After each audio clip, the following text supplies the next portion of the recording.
ఇక mega DSC అభ్యర్థులకు సర్కార్ గుడ్ న్యూస్ చెప్పింది. మరో 5 రోజుల్లో డిఎస్సి నోటిఫికేషన్ ఇస్తామని మంత్రి నారా లోకేష్ ప్రకటించారు.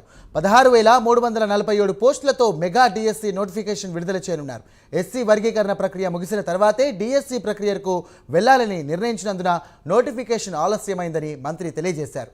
ఎస్సీ కమిషన్ రిపోర్టుపై నిన్న కేబినెట్ ఆమోదం తెలిపిందని, దీనిపై ఆర్డినెన్స్ వచ్చిన తర్వాతే ఇక డిఎస్సి నోటిఫికేషన్ విడుదల చేస్తామని ఈ సందర్భంగా ఆయన తెలియజేశారు.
రైట్, బ్రేకింగ్ చూస్తున్నాం. మెగా డిఎస్సి అభ్యర్థులకు సర్కార్ గుడ్ న్యూస్ తెలియజేసింది. మరో 5 రోజుల్లో డిఎస్సి నోటిఫికేషన్ ఇస్తామని మంత్రి నారా లోకేష్ ప్రకటించారు.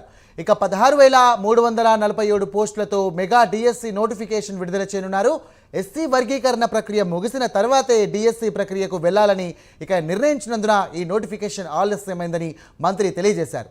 ఎస్సీ కమిషన్ రిపోర్టుపై నిన్న కేబినెట్ ఆమోదం తెలిపిందని, దీనిపై ఆర్డినెన్స్ వచ్చిన తర్వాతే డిఎస్సి నోటిఫికేషన్ విడుదల చేస్తామని ఈ సందర్భంగా నారా లోకేష్ ప్రకటించారు.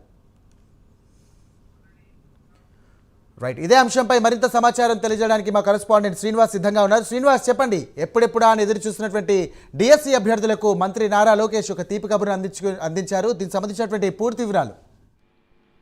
Thank you Sairam. రాష్ట్ర వ్యాప్తంగా ఎంతమంది కూడా డిఎస్సి నోటిఫికేషన్ కూడా అభ్యర్థులు ఎదురు చూస్తున్న పరిస్థితి నెలకొంది. అయితే కూటమి సర్కారు అధికారంలోకి వచ్చాక మొదట డిఎస్సి నోటిఫికేషన్ ఇస్తామని చెప్పేసి కూడా హామీ ఇచ్చింది. ఈ మేరకు కూడా అయితే దీనిపైన ఇప్పటికే ప్రభుత్వం పూర్తి స్థాయిలో కసరత్తు ప్రారంభించింది. అలాగే విద్యాశాఖ మంత్రి నారా లోకేష్ కూడా డిఎస్సి నోటిఫికేషన్ ఇప్పటికే పూర్తి స్థాయిలో ఆయన అధికారుల ద్వారా కూడా కసరత్తు చేయడం జరిగింది. అయితే దీంట్లో అంటే ఎటువంటి ఇబ్బందులు లేకుండా న్యాయపరంగా కావచ్చు, ఇతర అంశాల విధంగా కూడా ఎటువంటి చిక్కులు లేకుండా కూడా ఈ డిఎస్సి నోటిఫికేషన్ ఇవ్వాలని చెప్పేసి కూడా నారా లోకేష్ భావిస్తున్నారు. ఇందులో భాగంగానే ఇటీవల చూసుకుంటే ఎస్సీ వర్గీకరణ బిల్లుకు సంబంధించి కూడా అసెంబ్లీలో కూడా దానికి ఆమోదం తెలిపింది. దాని తర్వాత కూడా జాతీయ ఎస్సీ కమిషన్ కూడా దానికి రాష్ట్రానికి ఆమోదం తెలుపుతూ కూడా అంగీకరించింది. అయితే నిన్న జరిగిన కేబినెట్ భేటీ లో కూడా ఏదైతే వర్గీకరణ ఎస్సీ బిల్లుకు సంబంధించి కూడా వర్గీకరణ బిల్లుకు సంబంధించి కూడా ఆమోదం తెలిపింది. దాని తర్వాత కూడా అది గవర్నమెంట్ ఆమోదం తర్వాత కూడా అది అమెండ్మెంట్ బిల్ రూపంలో కూడా ప్రజల్లోకి రాబోతుంది. ఈ నేపథ్యంలోనే ఆ వర్గీకరణ బిల్లు ఆధారంగా ఏదైతే ఉంటుందో ఎలాంటి చిక్కులు లేకుండా, అంటే డిఎస్సి నోటిఫికేషన్ లో ఎస్సీలకు సంబంధించి కూడా ఏదైతే ఉంటుందో వాళ్ళకు ఆ అభ్యర్థులకు సంబంధించి కూడా ఎలాంటి ఇబ్బందులు లేకుండా దాని ప్రకారం కూడా డిఎస్సి నోటిఫికేషన్ ఇవ్వాలని చెప్పేసి కూడా నారా లోకేష్ నిర్ణయం తీసుకున్నారు. ఇందులో భాగంగానే దాదాపు 16,347 అంతకన్నా ఇంకా ఎక్కువనే ఉండొచ్చు పోస్టులు. ఆ 16,347 పోస్టుతో కలిపి డిఎస్సి మెగా నోటిఫికేషన్ ఇవ్వబోతుంది ప్రభుత్వము. త్వరలో 5-6 రోజులు కూడా డిఎస్సి నోటిఫికేషన్ విడుదల చేసేందుకు కూడా ప్రభుత్వం అంతా విద్యాశాఖ మంత్రి నారా లోకేష్ మొత్తం కసరత్తు ప్రారంభించారు. త్వరలో కూడా నోటిఫికేషన్ జారీ చేస్తామని చెప్పేసి కూడా విద్యాశాఖ మంత్రి నారా లోకేష్ స్పష్టం చేశారు.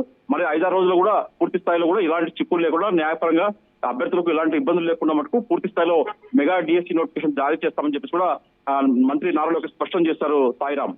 Right, thank you Srinivas.